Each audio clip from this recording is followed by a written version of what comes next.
एक छोटे से गांव में राजू नाम का गरीब मजदूर रहता था। उसकी पत्नी रीता एक छोटे से स्कूल में टीचर थी और रोजाना भोले भाले बच्चों को पढ़ाती थी। राजू और रीता के दो छोटे बच्चे थे जो उन दोनों के जीवन का आधार थे।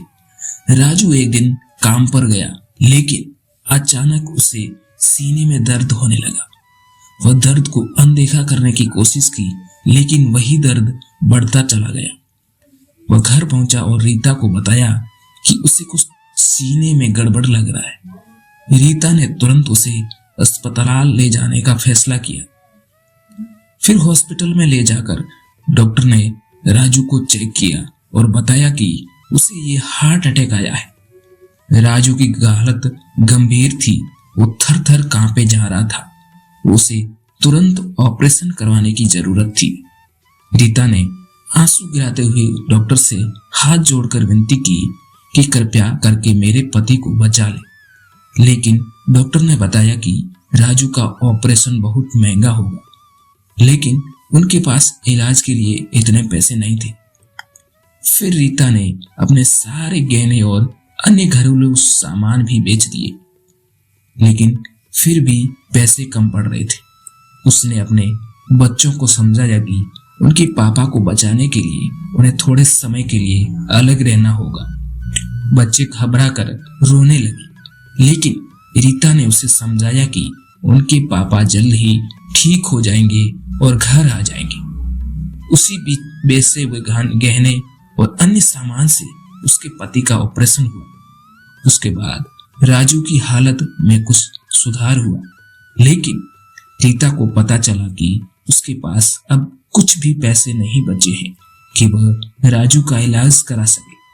उसने अपने बच्चों को स्कूल से निकाल दिया और खुद काम करना शुरू कर दिया ताकि वह अपने पति राजू का इलाज करवा सके। समय बीतता गया। कुछ दिनों बाद राजू की हालत फिर से खराब हो गई और उसे फिर से हॉस्पिटल में भर्ती कराना पड़ा।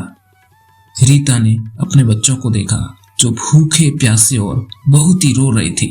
उसने सोचा कि वह अपने बच्चों के लिए कुछ भी नहीं कर पा रही है।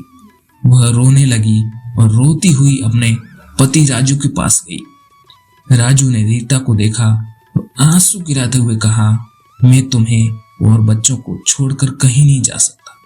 मैं तुम्हें वादा करता हूँ कि भगवान की दुआ से मैं जल्द ही ठीक हो जाऊंगा और अपन फिर से एक साथ होंगे।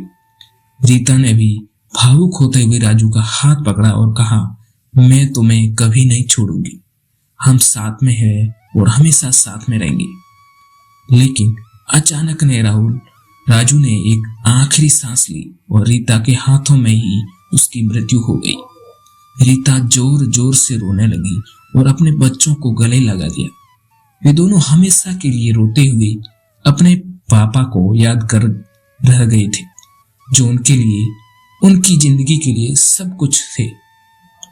तो दोस्तों, इस कहानी में हमें ये सीख मिलती है कि इस अनमोल जीवन में कुछ भी स्थायी नहीं है और हमें हमारे अपनों के साथ समय अवश्य बिताना चाहिए। हमें उनके लिए हमेशा कुछ भी करने के लिए तैयार रहना चाहिए। कितने भी किसी भी काम में बिजी रह जाए, लेकिन हमारे परिवार से मिलजुल कर हमेशा रहना चाहिए, क्योंकि इस एक अनमोल जिंदगी का कोई भरोसा नहीं है। दोस्तों, आशा करता हूँ कि मेरी कहानी आपको बहुत ही सीख देने वाली लगी होगी। अगर अच्छी लगी हो तो कमेंट बॉक्स में जरूर बताना, और अगर अभी तक आपने हमारे इस चैनल LR थॉट्स को सब्सक्राइब नहीं किया है तो जरूर करें।